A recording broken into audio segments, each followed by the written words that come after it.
Sensitivity is intelligence. With grace and skill, you have abundance. Welcome to the Psychic Hour. Host Kelley Brickel is a psychic medium healer, numerologist, and teacher.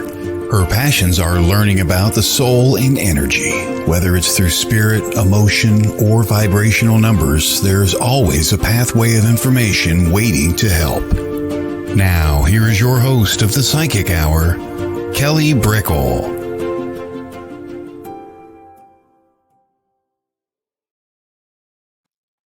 Hello!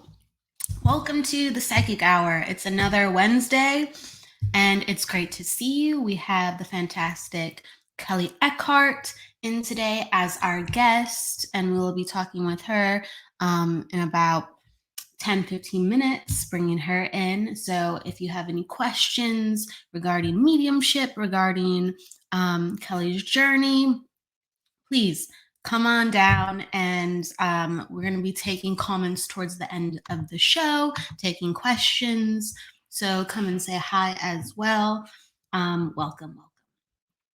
So I hope everyone has been having a good week. We're officially in summer. It's that summer solstice energy. And the vibration of summer is all about having fun. It's about learning what makes you happy. Every season has a different cycle. Yes, the world turns, and the way that the sun hits the earth, and we have longer days, shorter nights, that comes into effect. So there's the equinoxes, right? As well as the solstices. And energetically, it also means something too. Winter, spring, fall, summer, they all have these messages behind what it means. And it's considered a very sacred time. It's considered a time of change. It's considered a time of awakening, but different parts of ourselves for different seasons. And summer is really all about like the invigoration of life. Like some of the colors that you think about with summer are warm, of course, right? If I told you a cool one, I'd probably surprise you. But warm, like you have the oranges and the yellows, and those colors really signify like joy and zest for life. And sometimes that seems simple. It seems like, well, yeah, like joy, happiness, woohoo. But really, it's poignant when you think about it, because yellow and orange with joy and pleasure and happiness, it's a pretty important question. Are you happy in your life? Are you having enough joy in your life? Are you having true connection to your life? Because when we do, we have like full belly, hearted laughs. We have, just more visceral feelings. Sometimes, we can say we're happy within life, but do we really feel it? Sometimes we almost have like a numbing feeling to life. Sometimes we're like, yeah, I'm enthusiastic, but you don't feel it in your body. And that's really what the vibration of joy and pleasure is all about. Like, do you feel it within your body? And that's really how that orange vibration comes in. And the yellow vibration is focusing on the self, self-evaluation, understanding, are you really participating in life? And that question is really important, because we could be semi-participating. We could, say, yeah, I'm participating in life, but I feel like I haven't arrived yet. You could even think that way. Like, yeah, I'm on the trek, I'm on the journey. I'm going there. I'm evolving. I'm growing, right? And it's the state of not yet having, and that joy, that pleasure, really being in the moment of life, and that welcoming of that summer solstice energy is encouraging you to be in the moment.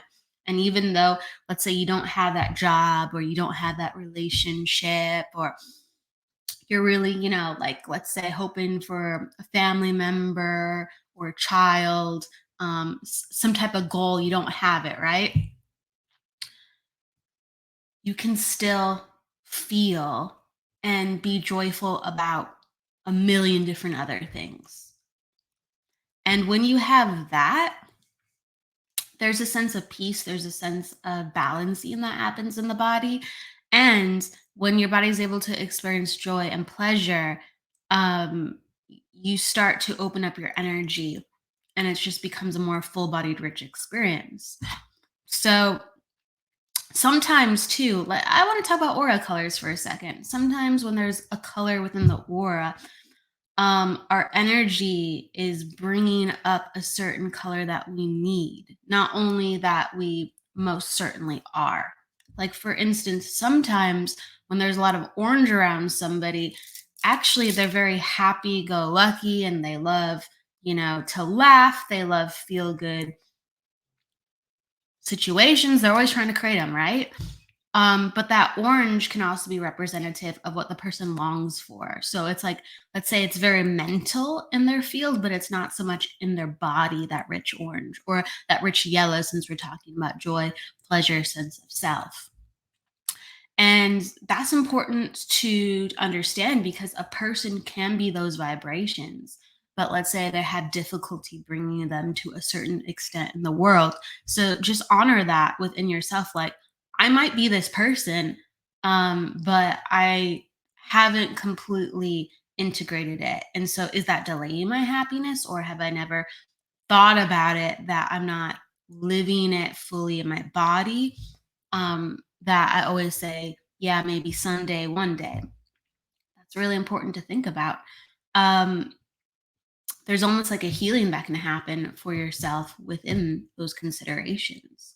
So, within the different colors that surface, um, also the red is another warm color. Red is about really grounding. Red is about actually taking leadership for what you want to bring into the world. So it doesn't have to be leadership for, a group. It's leadership for self. Like, I embody, this energy. I embody this idea. I embody this action. And so you can use color to actually see the energy in other people and what they're bringing to the world, or you can wear color to help build up these frequencies. And I like to talk about color a lot from an intentional standpoint. I do. But the number one thing with summer that I would like you to take and fly with is during the solstices. A lot of people write down intentions. A lot of people meditate. A lot of people have goals. And it's almost like a New Year's Eve kind of vibe for people who aren't aware of, like, let's say, what an equinox ceremony could be, or what just, positive vibes for what it represents. And so you just write down your lists. You can just sit down and meditate, and you can just say, I'm in the energy of rebirth. I'm in the energy of celebration. I'm in the energy of cultivating. And you just manifest. That's all everybody's doing. If you're wondering, like, what are some of the spiritual ceremonies like about? Because sometimes people hold, like, you know, celebrations at spiritualist churches, or sometimes there's groups that bring in that energy. And it's all it is. It's about the celebration of life and how you want to create your life and what you want to manifest. So it's as simple as that. It's not all the way up there in the clouds. It's not hoity-toity. It's actually really grounded, like the colors, those reds, those orange, those yellows. Just have fun and invite more joy into your life. And really, that is a huge part of healing. A lot of times, we have to go back to every day. I talked about how important it is to consider joy, but we have to go back to kind of every day what we're doing to cultivate that. There's almost like a needing sometimes of self-soothing, or even activities we have as a personal therapy to ourselves. Some people do art and it puts them back into their body. Sometimes people make sure, like, I need 30 minutes with my animals because it grounds me and it opens up my heart. It connects my spirit. Or you need to sit next to a loved one or cuddle, or listen to a certain type of music because that music, reinvigorates like just moving and feeling. So we all have our things that soothe us, to put us back in touch with who we are, and that not only makes us feel good, but joy is also it's a prescription we all need. So look it over your life. Think about, how am I utilizing my joy every day? Think about your week. Think about your month. Think about your year. Put it into perspective. And 5 years ago, were you more joyful or were you less joyful? And why is that? Is it because of a person, a circumstance? Is it because of where you are in life? These are things that are very, very important with taking the reins of your life and having this full bodied, open hearted, redirection back online.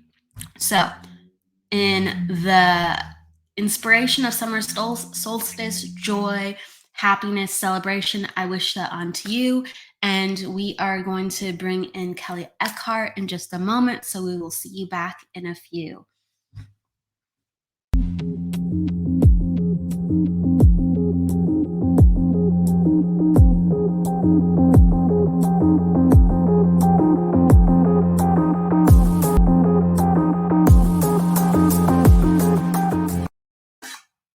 Welcome back, everybody. So I would like to talk about our wonderful guest, Kelley Eckhardt. Kelley Eckhardt is an evidential medium, psychic ordained minister, and author of The Last Breath.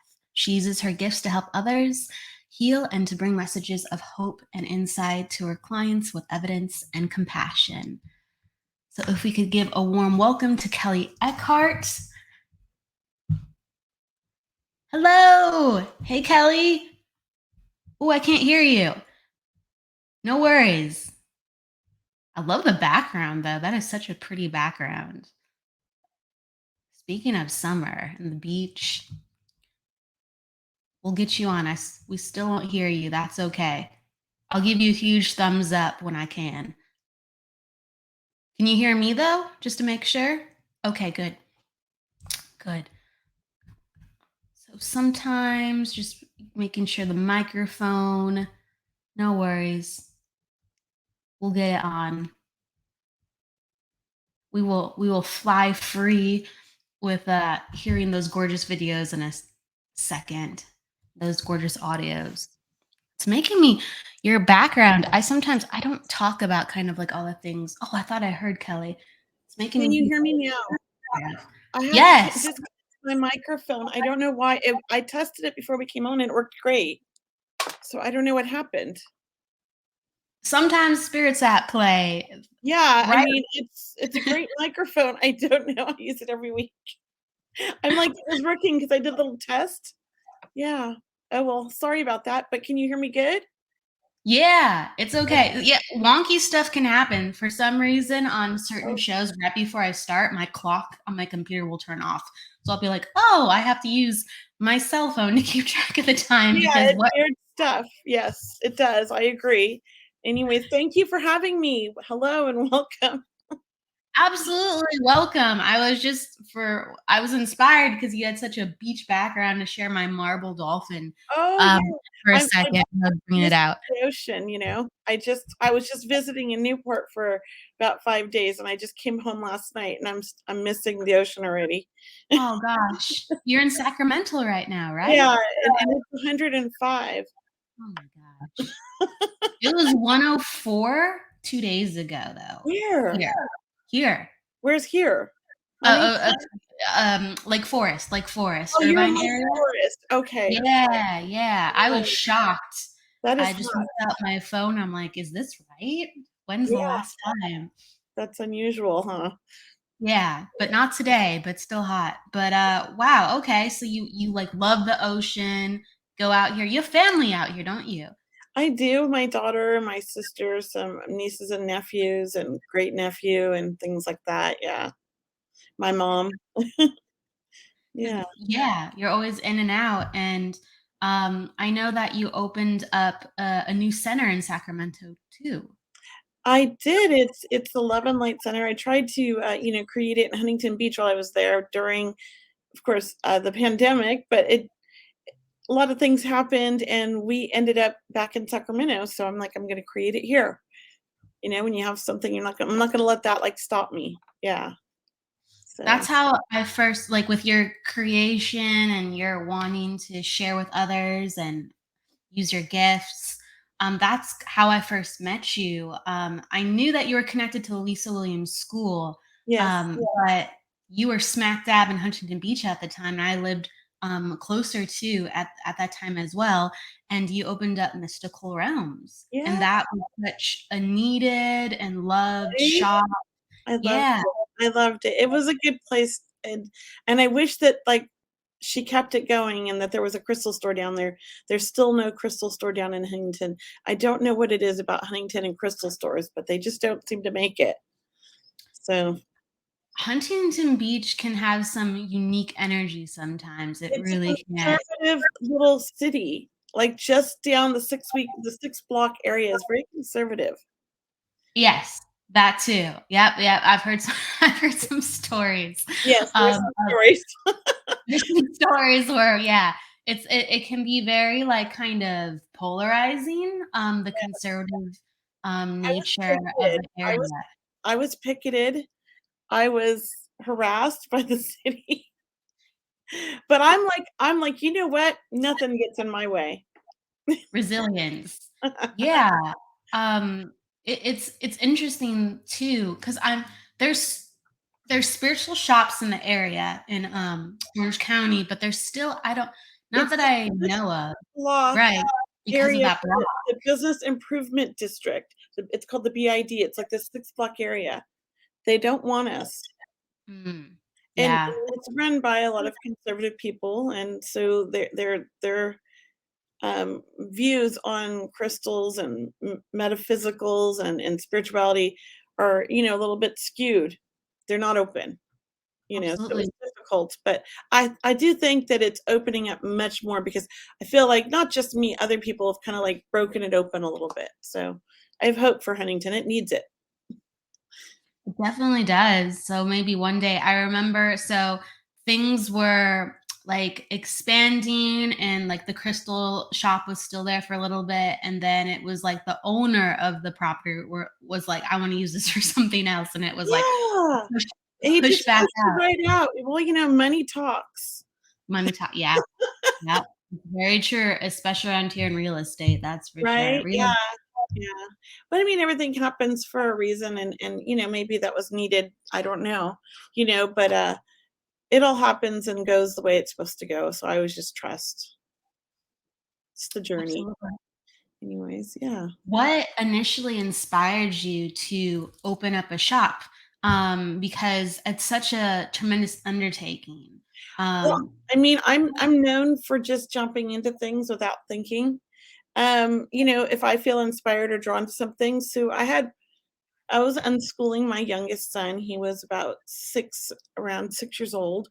And unschooling is there's no curriculum, you just kind of let them do what they want. And so he really loved crystals. It helped with his anxiety. And I've always been drawn to crystals. I grew up in Venice Beach and I was surrounded by them growing up at the beach. And, I've always had them and just it's been my thing.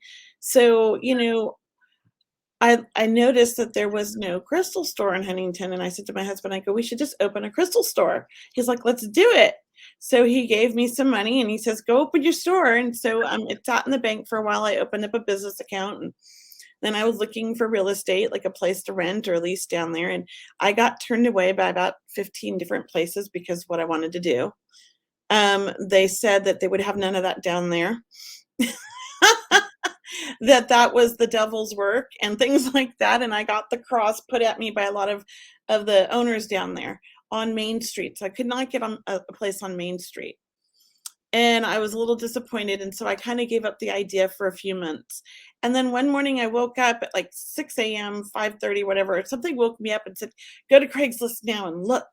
And I looked on Craigslist and that particular location had just gone up like literally 5 minutes earlier. He had just posted it. So it was like 6:30 in the morning. I mean, I got dressed, I grabbed my dogs and my kid, and I like drove over there at like 7 in the morning, and he had painters in there, and it was completely empty. And I was able to walk in, and I was like, I could just visual I'm a visual person. I just saw the whole store. And I went and I got a hold of him and I signed a lease the next day.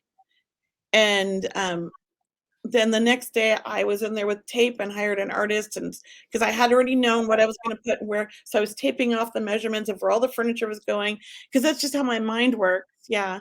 And yeah, I spent 3 months putting it together. Is that my computer? Do you hear some? I don't hear anything on my end, but sometimes there's feedback that's heard, but Okay. I don't hear it my way. Okay, just making sure. I'll let you know if I do. Hi, Stephanie. Wow, I didn't know the story of how you manifested that, but that's like a testament. Like you had it all ready to go, so all it had to do is drop in your lap, and it was like go time. Yeah, yeah. I mean, I had the money, and then I had no idea what I was doing. I had to get a resale license, and I had to figure out where to buy crystals and where to buy books and where to buy everything. And so that was another journey. And I think I just stayed up every night in bed till like 3 in the morning on my laptop, looking and setting up, uh, wholesale accounts and getting approved and trying to order everything. So the whole process took 3 months to set up. So I rented it in September. It was supposed to open at the end of October, but we ended up opening, I think, late November. Yeah. Yeah, I remember. It was a journey. That's like it is a journey. That's why I'm saying, like, my gosh, it takes a village to do that. It's not just a one person commitment. And I remember like your husband built things, and it was just like it wasn't just a crystal shop. I just want to let everybody know, as I'm sure your center is not just a crystal shop now. Like you would have people do classes, and people and mediums would demonstrate, and you had wonderful people come. And Yeah. it was just such a, just a beautiful vision that you did cultivate. So I'm always like rooting for you because of what you created here. And I'm just like, if I could go over to Sacramento and check out your new space, if I'm ever in the area, I will, because it was just beautiful what you did create when I was able to walk into the store in Huntington Beach. Yes. Well, what I've done in Sacramento is a little bit different, because one thing I learned is that I'm not into the retail. I'm more into the events, the classes, and the community. I loved having the people come in. I loved meeting the new people and different people. And I loved meeting all the different teachers who taught different things. Maybe I didn't resonate with it, but I wanted to learn and understand. And so I just think that's what I'm trying to create here in Sacramento. It's just been a little difficult with Corona, because I get people that sign up, but then, the last minute they're canceling because of Corona or the virus, they're sick or they're afraid. So it's been a slow path, but I'm not worried, because I am building what I say is a really strong, beautiful community. And it's small right now, but I know it'll grow as things start to open up more, and we get more immune to the virus.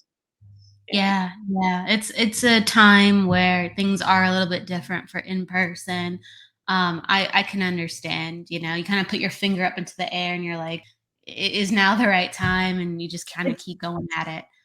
And so what I've done is I have the space, it's ready, and when it happens, it's going to happen. And I'm just building my community of people, which I already had a strong community up here because I previously lived here for 2 years. And so I have a lot of amazing clients here that I love, and students. So I'm happy about that. Yeah. Absolutely. And another thing I wanted to ask you about, I'm jumping all of a sudden. I didn't know you were ordained minister. That's so cool. No, not really. I mean, that was back in 2000 and what was it? 2015, but not so much now. I have not like renewed it or anything. It was more it's funny that you saw that on there. I thought I took that off, but it was more I was laughing. That was more because of Huntington Beach. I had to use a Yes. loophole in the law. Yes, I understand now. As soon I'm as an ordained minister and call it my spiritual center, the crystal store, and that we were practicing our religions in there so that they could not harass me. The district and attorney got involved, but yeah, I love, you know what? Bring it on. If it's something I believe in, I'm gonna speak up, and I'm gonna hire my own attorneys. And I got some legal advice, and I was told what I could do. And so the district attorney did get involved, and they backed off. But the second time around, when I came back and I started to create the Love and Light Center, the district attorney started harassing me, and he actually drove by and left me a note. my And God. yeah, I got like a cease and desist order. So Huntington Beach is really against any of this. You have to call yourself a yoga center or something like that. Yeah, yeah, that make yeah, because 'cause they're very yes, there's a lot in the area around that. Or I have to Wow. call a nonprofit. Yes, yes, that makes sense too. Yeah, like when I have people on the show, I go to their website, I read what they're up to and their bio. And so when, when I read that, I was like, oh, that's cool. But then as soon as you said it, I'm like, oh, I understand. Because yes, I'm aware. I'm aware of But I was protecting taking people. some classes at the Center for Spiritual Living for a little bit. I wanted to kind of become a practitioner, for the Yeah, Center for Spiritual Living, and I still might do that. I just think that with everything that was going on in my life at that time, I had to put it all on hold. My son had just passed away, and I just kind of couldn't get in the right frame of mind to be studying. So I do, though, plan on doing that one day. Yeah. absolutely. Um, can you tell us about that story? Because that's such an integral part of your life of, how you really put yourself out there as a medium. You had a shop, and then the loss of a family member just completely, transformed that next part of your life. It did, it sent me on an interesting journey. Before my son passed, I'd already been embracing my spirituality for, a good 4 or 5 years. I have always had the gift, but, you know, when, um, when he passed, it was really kind of a crazy time. First, we lost my father-in-law right when I was about to open the store in October. That's why we postponed it a month. And then my mother-in-law passed January 3rd, right after I opened the store. And then my son passed May 7th, Mother's Day weekend, the same year I opened the store, like 6 months into the store opening. So within 6 months, our family lost 3 significant people. And we also had just sold everything we owned and bought an RV to go travel with the youngest son, and all the adult children had just moved out. So it was kind of a crazy time, and I was gonna give up on my mediumship. I was gonna quit, but I had this big event in 2 weeks after my son passed where I was doing a small group reading with Allison for 12 people, and where everybody gets a reading, and I was gonna cancel that. I mean, I just was done, and, immediately 2 or 3 different mediums from around the country that I really don't even know, but they know of me, like, we've maybe met in a class, reached out and were like, "Your son said don't quit." And I was like, "What?" And then Allison had just waited 2 years for this reading with Thomas John, and it was like this 15-minute reading, and she comes back and she was all mad at me, and I was like, "What?" She's like, "Well, I can't get mad at you, but I'm mad at you." She goes, "So RJ came through in my reading, and it was all about you and how you can't quit what you're doing, and were you thinking about quitting the mediumship?" And I was like, "Yes." And she's like, "He says don't do it." So we I didn't. I threw myself into work, and I threw myself into my development, and with Mavis and all these other amazing mentors. And I just feel like my spirit, my gift kind of took off in a new direction, and it's created a place where I feel like I attract a lot of families because of my loss. I feel like my son brings these families to me that lost children. But I also get like everything, and get people with addiction and things like that are like I have a lot of experience with because of my family. So, and I just feel like my son helps. He's a big part of my work now. And that was really, you know, having that connection with the spirit world and that connection with him was what really kind of got me through every day.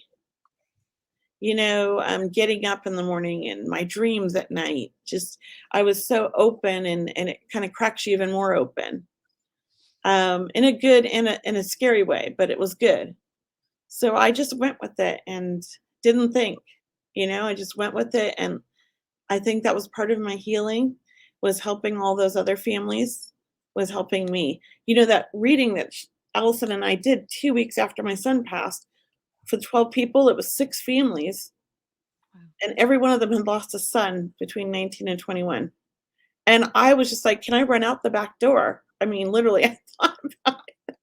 It was, like, crazy, but it was a really good reading. They were really good for all of them. I mean, and it was so needed. It makes sense that spirit was like, you have to be there. Like, you know what these families are going through. Like, Yeah. you're the perfect person to facilitate a healing and bring forth messages. Like, your son was ready to help you, Yeah. to do it too. It's part of Yeah. the journey. I mean, you have a connection with all of your kids individually. They're all a little bit different. And this particular child, he was my first. I do feel like I started communicating with him when he was in the womb.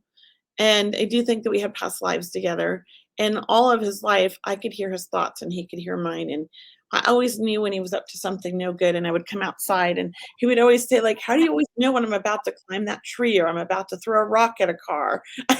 Because he just had bad ideas all the time. So I was like, I could hear it. Like, I hear your thoughts. Like, I just know. So, after a certain point in life, I think he just realized he was never gonna lie to me. He just told me everything. He was brutally Wow. honest. And, as a mom, you don't wanna hear everything.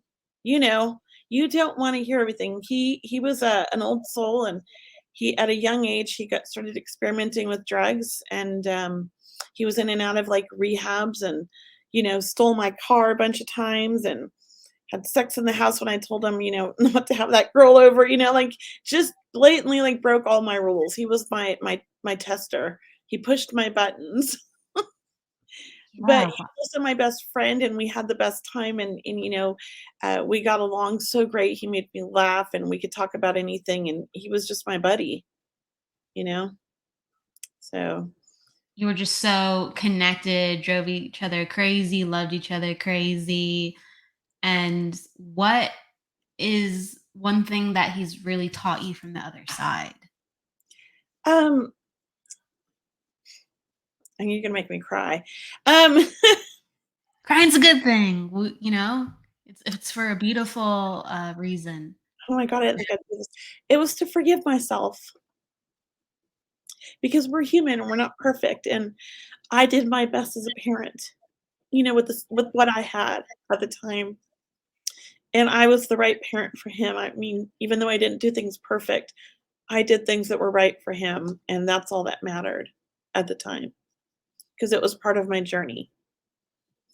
And, life's not easy, but it's, like, worth it, because he loved his life and his family. Yeah, sorry. I'm gonna never No, it's um, beau you, Kelly, you're making me cry. Oh, I feel it's beautiful. The emotion that's coming from you is honestly beautiful. It's a testament how open your heart is. Like, you just live life with an open heart. And no matter if we know what we're doing or not, because we're all going through life and we're like, I'm not quite sure about this, but I just feel like I should be doing this. It's just like your life has always been so spirit led.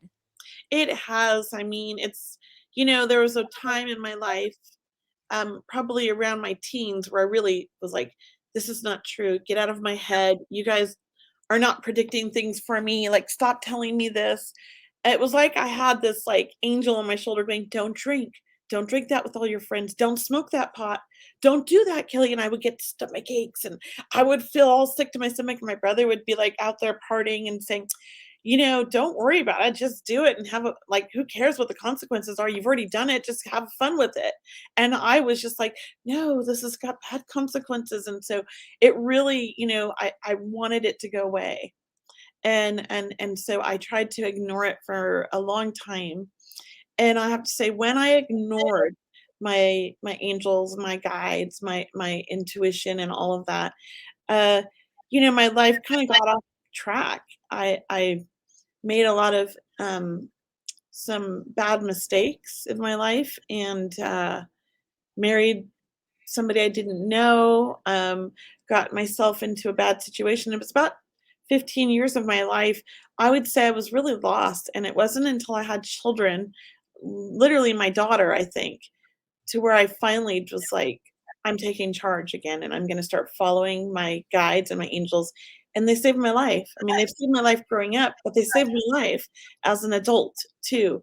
I've always had these angels that I've had a connection with since birth. And I remember being in the spirit world. And so these six angels, there's five of them most of the time, but every now and then a sixth one comes. But it's three women and two men, and then occasionally it's three men and three women. And I've always had them. I don't know who they are, but one of them is my great grandmother. I know that, and I always thought she was an angel, so I still think that maybe she's a guide, and maybe these are guides. But to me, they present themselves as angels, and they've always come and saved me. I say, like, say change lanes, and I'll change lanes in the freeway, and then boom, there's this like 10-car pileup in the lane I was in. You know, um, a fire I was in as a baby, they carried me through the flames. I didn't get burnt.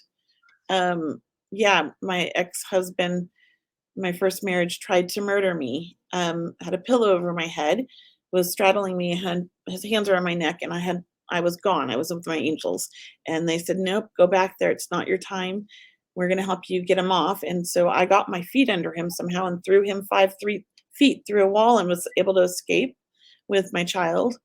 So they brought me back every time. They're always there for me, and they pretty much showed me my husband now. And I argued with them over him for like a year because he wasn't doing so great when they were showing him to me. I love addicts. I love drug addicts, right? It happens like that sometimes. They'll show you like maybe, like, hey, we'll give you a heads up. You got to pay attention. And you're like, really? Yeah, I was like, no, he's like, he was still married. He was kind of going through his divorce. He was dating like these hot strippers and, he's going through a midlife crisis, right? And I'm like, no, I'm like this, he's my best friend too. And he was my boss. And I was like, never, like, no. And then he started hitting on me and I was like, back off. Like, no way, you're my buddy. That's it. Well, somehow we ended up living together in Vegas. We rented a house, this huge 7-bedroom house, and we ran the business out of it, and I had one half and he had one half, and within a month, we were just like a family, and it was all over.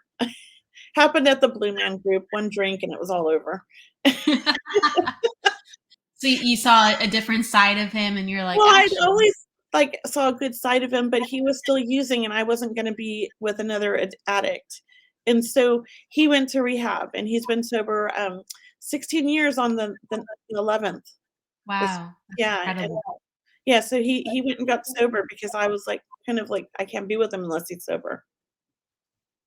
And he So was like, he's like, I'm doing it. I'm doing it. well, he had been sober for 16 years and relapsed when I got with him.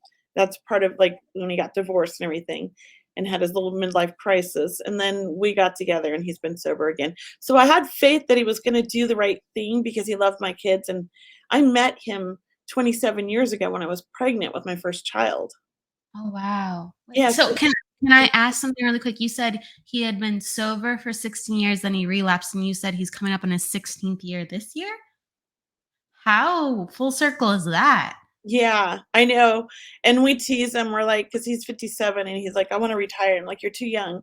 And then my son and I were like, "When you're 85, you can drink again if you want." So he's like, "Oh, I've only got, like, 28 more years." It's just like a little joke at home. Yeah. I'm like, there has to be something else to celebrate when he's 85. There has to be some other goal. But Mhm. hello, Tony. Hello, Jessica. I just want to say hello to some of the people coming in. Yes, hi, Oh my guys. gosh, what an amazing story of how just life is just yeah, it just drops all these people in at the right time, and it just so you've really always lived by like kind of the seat of your pants, like with life, like we're doing this, we're doing that. I guess we're here, right? Well, I grew up in this really chaotic family, and I'm the youngest of 5 kids. My mom had a total of 6, but she put one up for adoption, the first child, and I'm the baby. And we moved every 6 months, and it was like, "Here's a green trash bag, Kelly. Pack up whatever you can take in that." And, it was in the middle of the night because we got evicted or something. Because my mom was raising 5 kids on her own, and my dad was an alcoholic, my mom was mentally ill. And sometimes we'd live in our car, and I went to 13 elementary schools, and so, you know, I'm really adaptable to many different situations. I'm not afraid of change because of that. So the good outcome of all that trauma is that I have no fear of change or learning new things, and it's really served me well as an adult. I mean, I was able to get great jobs that people who had, their bachelor's degrees would get, right? But I had no education. I took the proficiency exam at 16 and been on my own since. But I had jobs that college educated people had at like 24, and I was making, 50, $60,000 a year, and my friends were just graduating from their universities with this huge debt, making 35. So I've done really well because of that, and I've learned some amazing things, and I've taught myself everything. Like I'm taught myself how to program databases. I'm really mathematical, so I always do really well on those tests they give you at in employers. And so I've done bookkeeping, I've done HR management. I had a side business while doing all that when the kids were young and teaching everybody how to use Excel and Office. And I did whatever it took to like take care of my family and You be there really for them. I wanna give you credit too, like, you're really like this renaissance woman. During the pandemic, she like learned how to sew to make masks for people who didn't have masks. One time she posted a picture of a pumpkin pie, like the crust was made from scratch. Like, you're a woman of many talents. I love to bake, okay? I've been baking since I was, like, 5 because my mom was never home, and so we'd come home from school, we'd bake cookies and cakes and everything, and I was really good with math, so I was really good at measuring, but after a certain point, I could just throw those ingredients in there without measuring. Wow. I'm good at making lemon meringue, apple pies, cakes, and everything. I love that stuff. I don't bake, though, because I just eat it, and I can't eat anymore. It looks really good what you're baking. So that's fascinating too. So your brain can actually learn very effectively and quickly. And you said your brain's mathematical.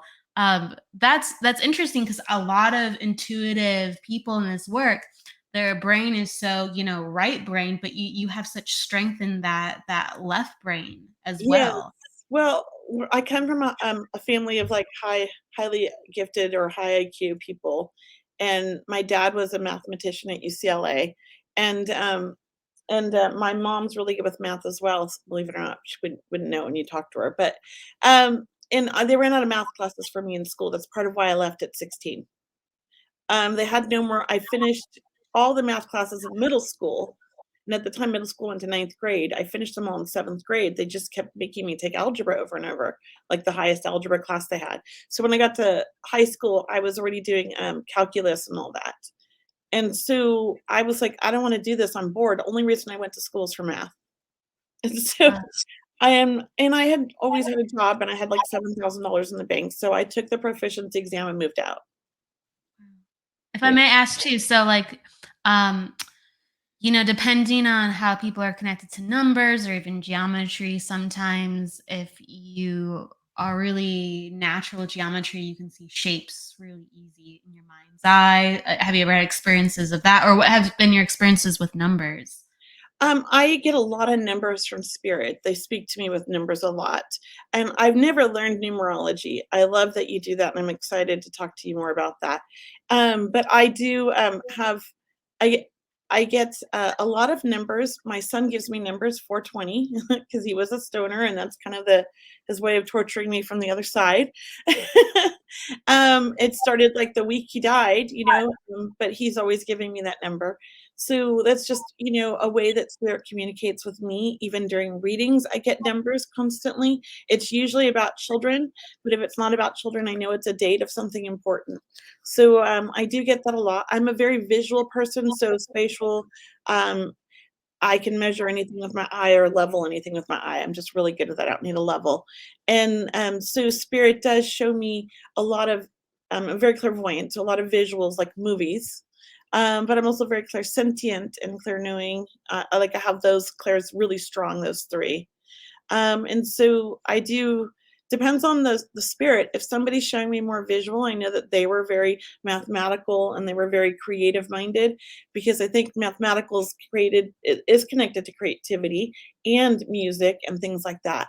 But people always think it's more that like one-sided like brain, but it's really a combination of both, I believe. I just think they've got it wrong. Yeah, I agree with you. I agree with you. I guess it's quite fantastic that you're so mathematical, like with everything. It's Yeah. really I mean, I used to be so good with math and now I'm like, I could care less. I need my calculator now. I'm like 51. It's like, forget that stuff. I think it's a whole nother world. It's a whole nother world. Yeah. You know, you've explored that world. I don't think I've ever explored that world as deeply as you have just naturally. But yeah, it's just there's a lot of times people go, okay, this is in the world. Why don't you do this or that? And it's like I have my hands full, like doing this. Right? We only can do so much with our learning and uptake that sometimes you Yeah, have to not close the door, but you're just not thinking about put it anything on regarding hold. that. Yeah. Yeah. That's like my with my work here, like I have so much I want to do as a medium that I'm like slowly building up because I have one more child at home. He's 15 and we're unschoolers, right? So my job is him first. And so I have to create a schedule that is balanced with work and my child. Not that he's a child, but he's 15, right? But he takes music classes. We took the summer off, but he typically takes music classes 4 days a week. He does online classes, math and English and German and computer programming. He has friends, and so I take them on outings. I try to do that weekly if we can when it's summertime because most of them are in school. So it's like I have to make myself available for him first, and then once he's, like, got his license in a year, I mean, Uh-oh. I feel like it's all over, like, he's good, because he's pretty self-sufficient, he's a smart kid. I really think that they're pretty much grown up at 16. Most European countries believe that too, they finish school at 16 and they go off to college. The US, we kinda baby them a little too long. There So is some of that. huh? I said there is some of that. The one thing that I put into the equation, that was the prefrontal cortex that doesn't stop developing until we're around 25, 26, even 27 in Oh, some for people. sure, for boys especially, I agree, and that's why I think, having a good relationship, I'm showing him, but the only way he's gonna learn is by fumbling, right? So I have Yes. to give him that freedom to make those mistakes and just hope that, I'm not in control of when he's gonna go, so coddling him isn't going to protect him. When it's his time. I And agree. it's a choice.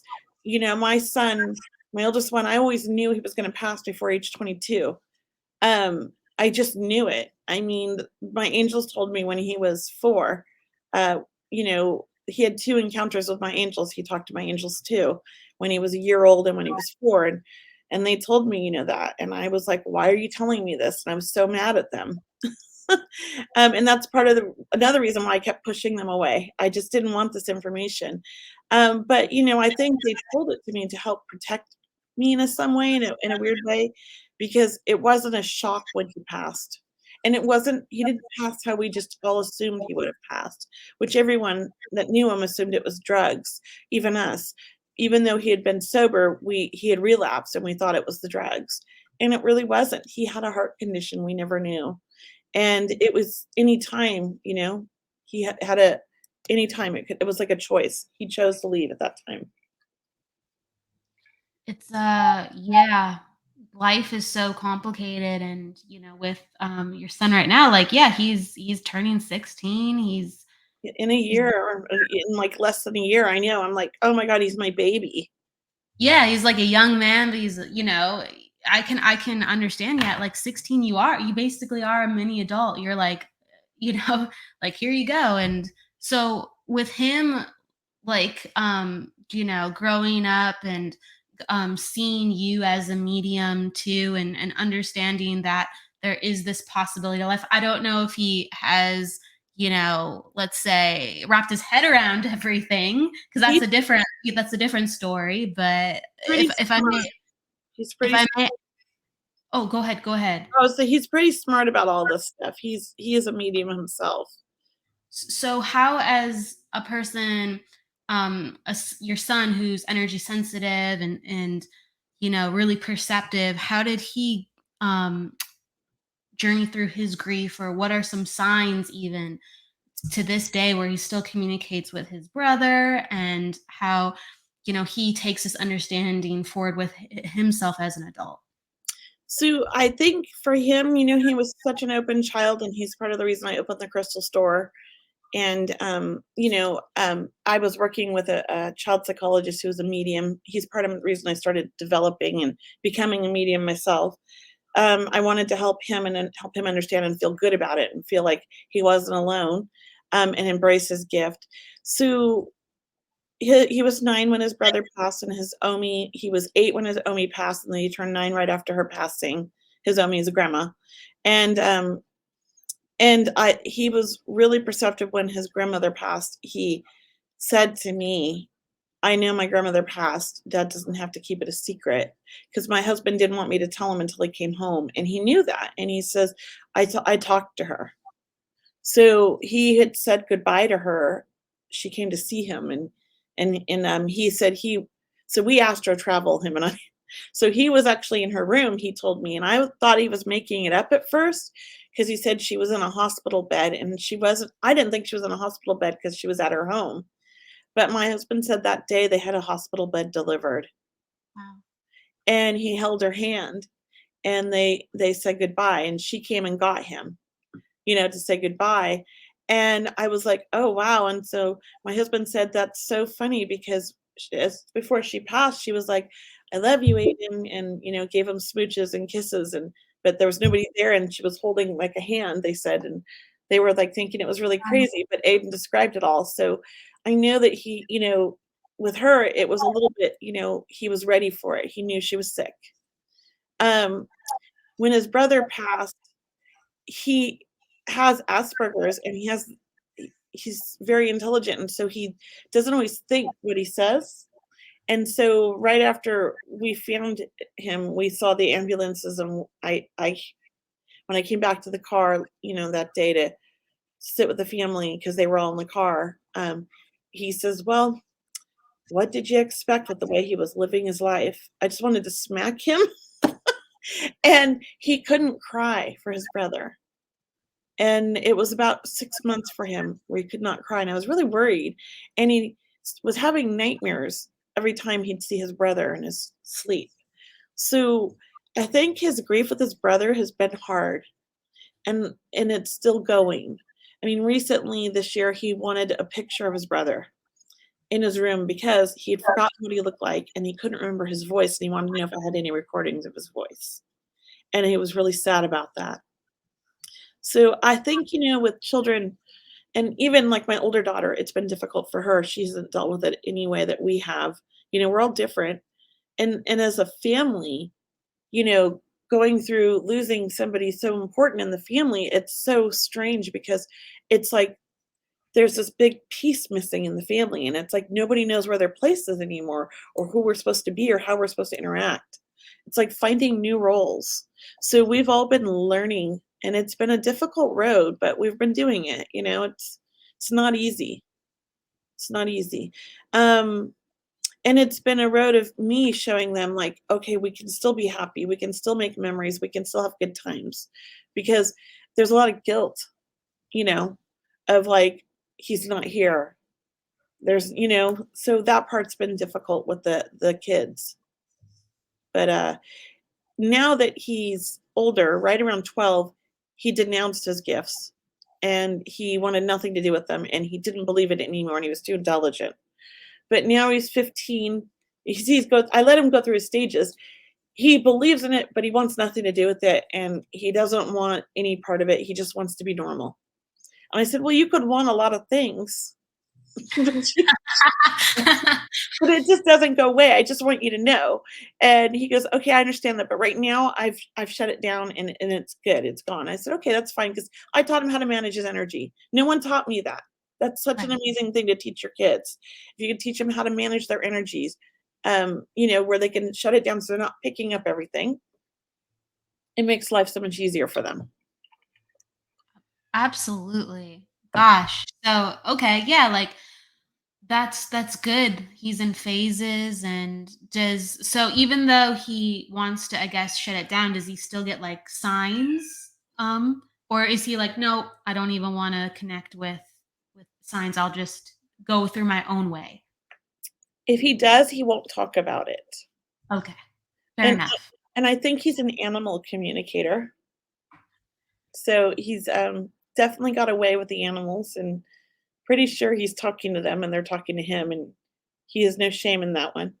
Yeah, I was gonna say, well, don't shut that down. That's awesome. He loves That's fun. animals. So yeah, we have, 3 dogs and 2 cats and if we could have more, he would love it. Oh gosh, yeah, like the more the merrier. When did you discover that you were um connected to animals in that way yourself? I've always been in love with animals and connected. I mean, as a child, we picked up every stray in the neighborhood and we brought them home and my mom just fed them. And so we have always had animals. I mean, I do feel like I always felt like I was communicating with them. It wasn't until I started learning trance mediumship that I realized I was truly communicating with my animals. I went into a trance and my dog Daisy was sitting on my lap and I was just practicing trance by myself at the house. No one was home. And I was like, I'm just going to go into a trance with spirit. It's kind of like sitting in the power, but I went into a trance and I was in Daisy's body, my dog, and I could feel her teeth and she had a toothache and it hurt so bad. And Oh. so when I came out of the trance, she was just looking at me like, And so I took her to the vet and they did a cleaning and she had an abscess back there. And I didn't know until I did that. And so I said, "Well, we can connect with them. Like, I am doing this. Like, you think you are, but it's not like evidential mediumship where the dog's like, yes, I can understand that. Yes, I can take that. You're like, There's ways, but yeah, it's not that. Yeah, again, it's completely different. I agree so with you. So Yes. once I started realizing that, I've been practicing that for a while just with my own animals, and so I started doing animal readings in the last, like, couple of years, I added that. What has been one of your most favorite experiences through animal communication? The horses. Horses, yeah, horses are they're I don't have a lot of experience with horses. Oh my gosh, my little baby, my cat Orin, he's like my son in a way. He's like in the background right Is now, and he he's like, meowing? ah, ah. Is he when he, meowing? 'Cause I yes, keep yes, hearing cat meows, and I'm, like, thinking, "Is there a cat in my office?" no, no, he's muffled, so it's amazing that you can hear him. But It yeah, was he's so really loud loud. at the I same thought there was time. a cat in my office. That's yeah, you can hear it in this room. He gets sometimes if I'm in the room and if I've been like in here an hour, he he's like, let me in. I'm like, buddy, no, I'm sorry, I can't. But sorry. Um with horses though, yeah, he's a character, let me tell you. They feel so different. And let me know your experience too. So yeah, I've been around like dogs and cats a lot, mostly cats. And when I felt like the energy of a horse's mind, I was like, oh, you operate very differently. They're very smart. Yeah. And they have their own personalities, and I'm not a horse person. I mean, I've never had a horse in my life. I mean, I've gone horseback riding where I paid, right? And I've always thought they were beautiful animals. But, recently I've started getting all these people for horse readings, and it's living horses. And they go walk around the barn with me on like the thing, and they're like, "Here's the horse," and the horses like show off for me, and I could just hear their thoughts, and they're just so animated and so like so much personality, and they want to tell me everything. It's like they're so talkative. And so this one lady had like these 3 horses, and one of them had something under the metal. I don't even know the terminology, it was so funny, but I was telling her, under the metal hoof thing that you put on, I said, "There's something that's, bothering it. There's an inflammation under there," and so there was like a little infection under his foot, but they couldn't see it, and they didn't know or something. And then another one was allergic to the hay, and he was telling me he did not like this hay, that she needed to buy it somewhere else. And I'm like, "Never even heard of that." Well, I guess that's the thing. And he had a sensitivity to the hay that she was buying. There was something in it that was really upsetting his stomach. So she had to buy him special hay, and it worked. I mean, just crazy stuff. And one of them just didn't like people, or like, and so at the barn that it was at, it was like a public barn, too many people were coming and going, and it was really disturbing and stressing the horse out, so it wanted to be moved. Yeah, you're right. Like the thoughts are more, Quick. I don't know, they're just, it's more human like. You know Yes, what I yes, mean? Yeah. It's really interesting. I've I haven't had a lot of experiences reading for horses. Like just a couple living in past, and they would just tell me certain information too, and I'd be like, "Oh, wow, like, that's quite clear. That really is clear." Or one time, like, even someone asked me, like, "Oh, do you know how old, like, he or she was when she passed?" And the horse was showing me the timeline, and I was just like, my logical mind was like, "I don't know how old a horse lives Yeah. until," like, you know what I Yeah, mean? But, yeah, like, they were sure. just ready. They were just ready to Yeah, hand me things on the that's fly. great. Yeah, I But there think go ahead. Oh, yeah, I was gonna say, like, I was around, like, a horse I was communicating with once, and the horse was so stubborn. Yes. Very strong boundaries, like, "You can't do this, you can't do this," and I was like, that's okay," but the horse was so stubborn, and I'm like, "Whoa." Yeah, yeah. My first reading that I when I was doing mediumship was at the crystal store, like, with an animal, um, because I wasn't doing animal readings, right? And this woman came in, and immediately this really cute, sandy, like, dirty brown, like, hair, like light brown hair, like, shaggy hair, these beautiful piercing blue eyes, surfer dude showed up. And he was, like, really hot, and it was, like, her best friend, he told me, and she's like, "Yes." The whole reading, I'm telling her about this her best friend, I'm like, "You guys did everything together," and I go, "What's so strange is, like," he's like, "Yeah, you guys slept in the bed, but there was never any sex, it was just totally, like, we're buddies." And she's like, "Exactly, he snuggled with me all the time, but we never no, he was my friend. He was my best friend." I'm like and he was, like, eating at the table with her, like, everything, like, they went everywhere together, and this was like he's like a brother, and she's like, "He was kinda like a brother, yeah." And at the end, she was laughing, she goes, "You pegged my dog 100%." And then she showed me a picture, and he was a brown Australian Shepherd with these piercing blue eyes, and he surfed, he was on a surfboard, but he came through as a human, and I did Yeah. not know it was a dog. I'm like, "He's a surfer because he showed me a surfboard, and he was surfing, and he was really good at surfing." She's like, "Oh, yeah, he's great."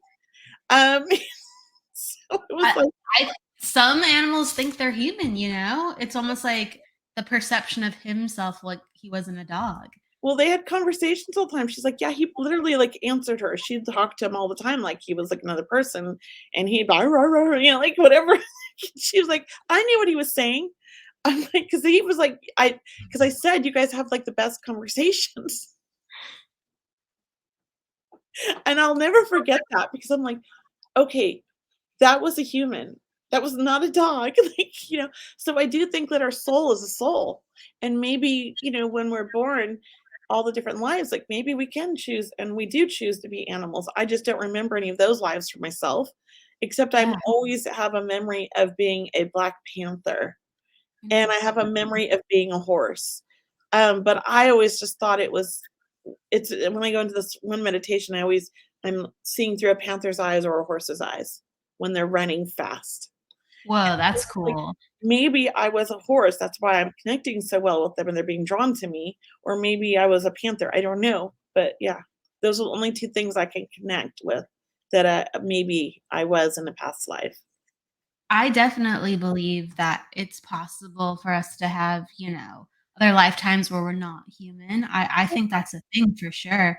Right. And I think certain animals have certain frequencies, but when you get to an animal that's really connected to humans, or it's a very strong soul connection, there's like that transcendence of how they feel like. You know what I mean? So I had a beta fish, and I swear that beta fish I just had this natural connection to my husband and I. Like, we could talk to it, we could guide it, and it would just kind of like know things and understand things. Like, I even have a seriously, it's a quick story, but it's kind of like a beautiful one. So we got this beta fish, and it was gold. It was like this yellow golden color, like really unique coloring, and it was so cute. And we were just, learning about our fish and stuff, and we just noticed that it was so receptive to communication and learning. We even taught it to do tricks, and we had this goldfish. I almost called it a goldfish because it looked like a goldfish. It actually didn't even look like a beta fish. It looked like a gold. It was a beta fish though, but it just such unique coloring, Yeah. and it had like black around its eyes, so it like its eyes looked like even like a goldfish. Yeah. Um, and we had, unfortunately, his name was Oro, and we only had him for about 3 days. We were trying to figure out how to build a better tank for him. And so we went to a pet shop, and they said, "Oh, you're using the wrong kind of water. You should use this." Oh. And we're like, "Are you sure?" And they're like, "Yeah, you should change it now. It will ensure, a better quality for him." So we did what the pet shop told us to do, and we went out for, like, lunch or something, or an errand, and we came back, and he had passed from Oh. the advice that we were given, unfortunately. So but I remember when we went out and came back, I opened the door, and all of a sudden, I saw a golden retriever run across my feet in spirit, Oh, he and it was going into the light, and I was like, "What?" And it was like it was a young dog, but it was a dog, and it was a golden retriever, like, golden fur and everything. I'm just like, "Why did the dog just run past me in spirit?" And I'm just like, "That's interesting." And when we walk into our bedroom, he had passed, Oh, that's right? interesting that he turned into the golden retriever. It is. I wonder I if believe it because I know my past life, I immediately was a 3-year-old little girl in spirit, but I died at 22. So why did I go into a 3-year-old little girl? I don't know, but I think we get to choose. we get to choose. I wonder if, like, right, there's that connection to another life and that happiness Mhm. and the freeness. And then a part of me wonders, is would I have seen a gold colored fish in my mind's eye go, did it connect to something that I would have picked up on to let me know that it's like, I'm okay, mom, you know? Oh, It but it could have been a connection to just what he'd rather, or, it was a boy fish, or what he'd rather have been. maybe how he's gonna come back to you in another life, like, maybe you're gonna get a golden retriever one day, Yeah, I just and it's gonna see, be like, the same soul, you know? yeah, I sometimes I wonder too with, like, my cats. I'm like, where are which one, like, I think about that, but it's like I don't know. So but Yeah. it's just, you're right, and it's just because I had even though we had that fish for 3 days, we loved that fish so Right. much. We were Yeah. like, "We can't believe how cool this fish is. It just understands us." And it's just like, that's the intelligence of the spirit world, and, just that connection was, even when he passed, he let us know, "I'm okay. I'm just Yeah, transitioning that's from a beautiful. fish." Oh, it's You like you have know? a connection with him. Yeah, and I feel him floating around me too, like, when I talk about him and stuff, like, so he comes in as a fish, but I always remember that visceral moment where I'm like, "What is that?" And I'm like, "Oh, Right. no." I love that. Yeah, I love that a yeah. lot. That's pretty awesome. So you've had cats and dogs. Have you ever, had any other interesting animals in your life Um, too? lizards, boa constrictors, we used to catch a lot of lizards as children and keep them as pet. Frogs, we got a lot of frogs. Betta fish. I have a funny betta fish story. We left ours in a house that we were moving out of, and we turned the heat off, and it was cold, and when we Oh, came no. back, the tank was frozen, and the fish was frozen. Well, it wasn't all the way frozen, but the fish was definitely frozen, and my daughter's like, "Oh, it's just sleeping." She was, like, 9, and we're like, "Yeah." By the time we moved it from that house to the house that was heated and got it in the heated house, we were trying to decide to go get another fish that looked like it, and it woke up from the frozen and started swimming around.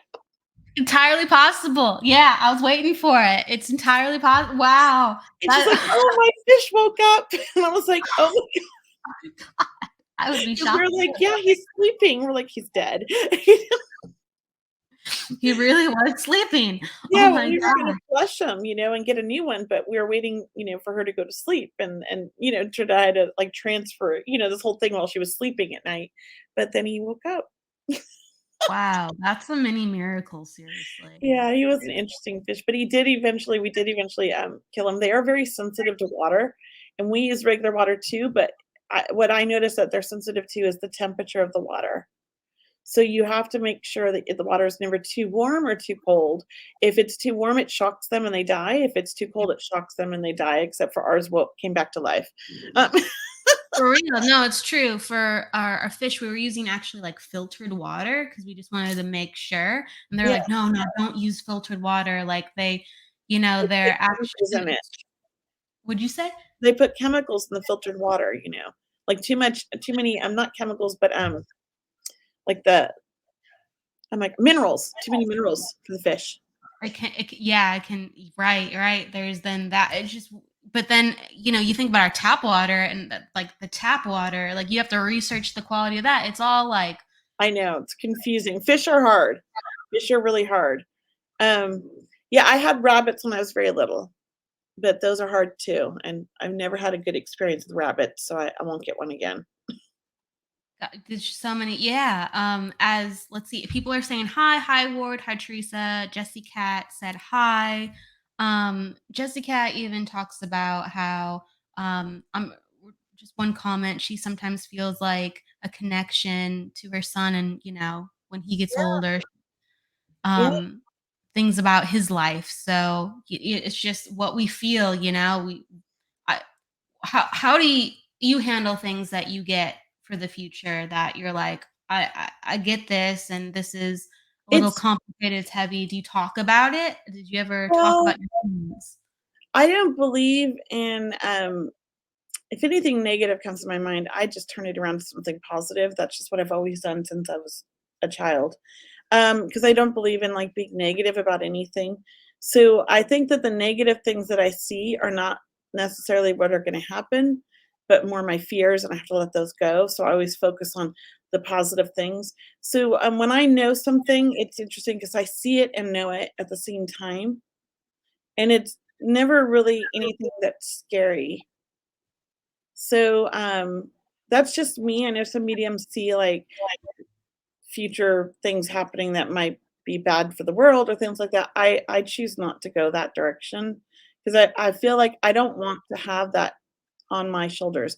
I don't practice, the healing part of mediumship, like the hands-on healing, because I'm also I can feel everything and I don't want to feel when someone's dying. I don't want to feel those things. It's hard for me. I do a little bit when my readings, sometimes intuitive readings. I can tell when somebody's having stomach problems or this issue or that issue, and I'll tell them. But I never want to focus on those things because life is so precious and so short that I wouldn't want to give somebody that idea in their head and have them just kind of give up or think, well, it's going to end or make bad decisions based on it. Those are things I feel like we're not supposed to know, that we're supposed to just live our life in the moment, you know? Live That's your just, life in the moment. yeah, right here, right now, like not worried about like, oh, I might die tomorrow or I might have cancer next month. You know what I mean? Like, I'm going to live right now and make the most out of every moment. Just like money, it comes and goes. Like, we've been millionaires twice and lost it all twice and been poor and I've been everywhere, right? But money doesn't matter, and when you die, you don't get to take that money with you. So, to us, like my husband and I, it's like we spend it. We have fun. We make memories because those are the things you get to take with you. you know? And so that's one of the other things that I feel like my son's taught me, because one of the things he showed me after he passed was all the memories and all the fun that we had as a family because we did everything together. And we had that going on. Even the bad memories are kind of funny now, some of them. The things that he did that tortured us, like we'd get a call from the police in the middle of the night to come pick him up, and our car wasn't there. He had taken our car, but he didn't get arrested in the car. He got arrested at a party. And but we're like, "Where's our car?" And then we had to go to search for it with him afterwards because he didn't remember where he parked it. So it was just like, and he was 14 at the time. Yeah, I mean, he was a handful. He was a handful. You walk out at 3 in the morning to go drive to the police station and you have no car. You're like, "What the I'm gonna kill this child." Oh no. Yeah, he was crafty. He was a smart kid. He started driving when he was 11, I guess, apparently, I found out. Wow. He Wow. he knew our schedule. Yeah, I mean, gosh, if you're smart, you can figure things out, and let me tell you, it sounds like you did. He was a great driver, let me tell you. He was an excellent driver. We actually, when he got his license, we let him drive on all of our family trips because he was just so good at it. I'm And, sure he's proud of it too, proud of that. he was an excellent driver. I have to say he takes after me. My husband might say the other way, but he takes after me with driving. Yeah, That's amazing. You're the good driver of the family too. that's I like to believe that. Hey, you're a Renaissance woman. I'll keep saying it. So, hi, Sherry. So yeah, thank you for that perspective on it. Because yeah, like some things that people feel or see or experience, like it's really important to draw, certain distinctions of our feelings versus like full-bodied energy, um, receivings, or messages from spirit. Or it's important to talk about that. In you said living in the moment. So in this moment, what do you have going on? What do you want to share with people? How can people find you and be a part of what you're doing right now? So you can go to my website, mediumkelly.com, and join my newsletter, subscribe to my newsletter. You could also check me out every Wednesday. I have a show on right after yours at 3 o'clock, and we post ours on our Facebook. You can find me on social media.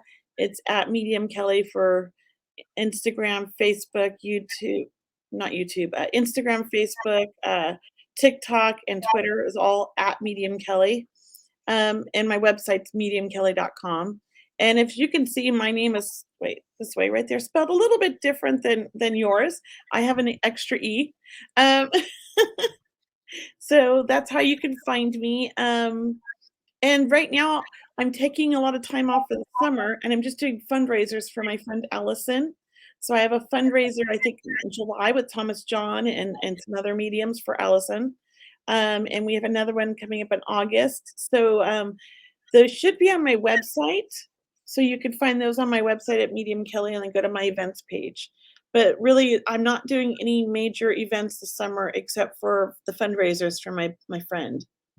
Those I'm those are I'm pretty trying big. to take summers off with the family Yeah. and just do very few I do readings, but they're all online right now, and then I'll come back full force in the fall.